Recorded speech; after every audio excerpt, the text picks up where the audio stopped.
বন্ধু বান্ধৱীসকল নমস্কাৰ। দিনক দিনে ঠাণ্ডাৰ প্ৰকোপ বৃদ্ধিৰ প্ৰতি লক্ষ্য ৰাখি জাৰকুহীয়া সমিতিয়ে নতুনকৈ SOP জাৰি কৰিছে। গতিকে এই ভিডিঅ'টো আপোনাৰ বাবে। নিয়মকেইটা ভালদৰে জানি লওক, নহ'লে বিপদ অনিবাৰ্য।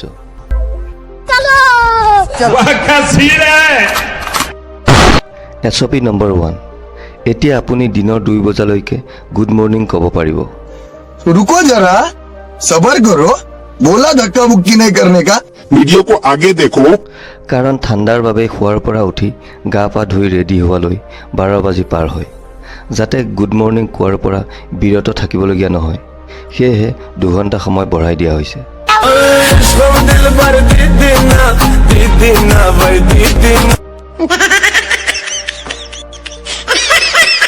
SOP number 2। সন্ধিয়া বেলি মাৰ যোৱাৰ পিছত গা ধোৱাটো অপৰাধ হিচাপে গণ্য কৰা হ'ব। মাত্ৰ হাত ভৰি কেইখনে ধুব পাৰিব। তাকো গৰম পানীৰে হাত মুখ আৰু ভৰিৰ সৰু গাঁঠিলৈকেহে ধুব পাৰিব।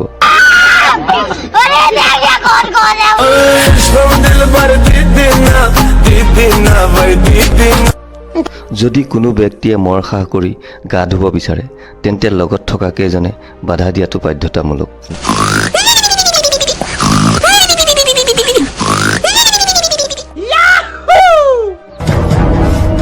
SOP number 3। যদি কোনো ব্যক্তিয়ে 3 বা 4 দিন গা নোধোৱাকৈ থাকে, আপুনি জানিলেও সেই ব্যক্তি লাজ দিব নোৱাৰিব। লেতেৰা বা গা গোন্ধাইছে বুলি ক'ব নোৱাৰিব, অন্যথা আপুনি আইনমতে দণ্ডনীয় হ'ব। কাৰণ তেওঁৰ ওচৰত জাৰকুহীয়া চাৰ্টিফিকেটো থাকিব পাৰে।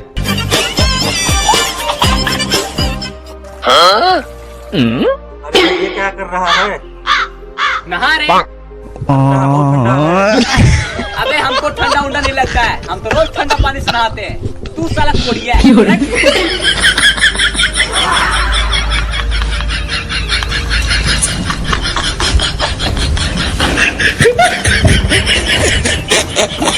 SOP number 4। যদি কোনো ব্যক্তিয়ে বিচনাত অকলেই শুই লেপ আৰু কম্বল গৰম কৰি থৈছে, তেতিয়া দ্বিতীয় ব্যক্তিয়ে যদি শুব বিচাৰে, প্ৰথম ব্যক্তিৰ পৰা অনুমতি লোৱাটো বাধ্যতামূলক। অনুমতি পালেও 2টা চৰ্ত থাকিব।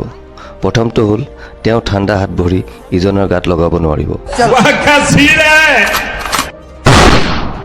দ্বিতীয়টো হ'ল তেওঁ গৰম বতাহ এৰি কম্বলৰ ভিতৰখন প্ৰদূষিত কৰিব নোৱাৰিব।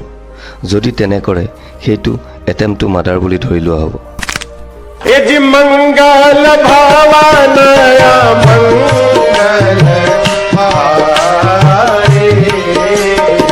A few moments later.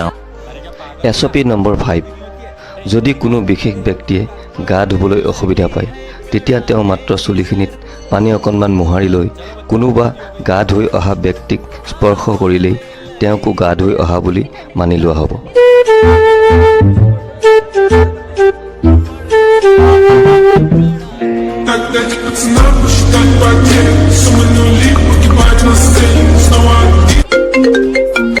SOP number 6।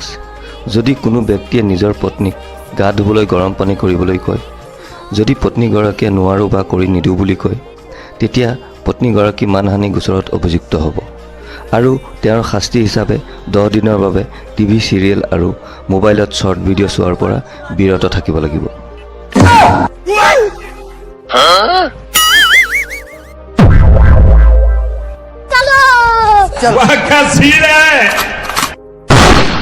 SOP number 7।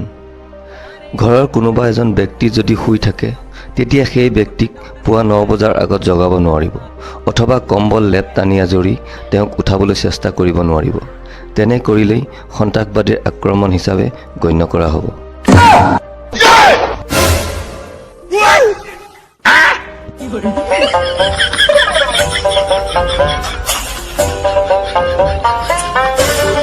যদি বতৰ ডাৱৰীয়া অথবা কুঁৱলীৰে আৱৰি থাকে, তেতিয়া সেই সময় 10 বজালৈকে বৃদ্ধি কৰা হ'ব। অৰ্থাৎ 10 বজাৰ আগত তেওঁক জগাব নোৱাৰিব, অন্যথা আপুনি আইনৰ আওতাত অহাটো নিশ্চিত।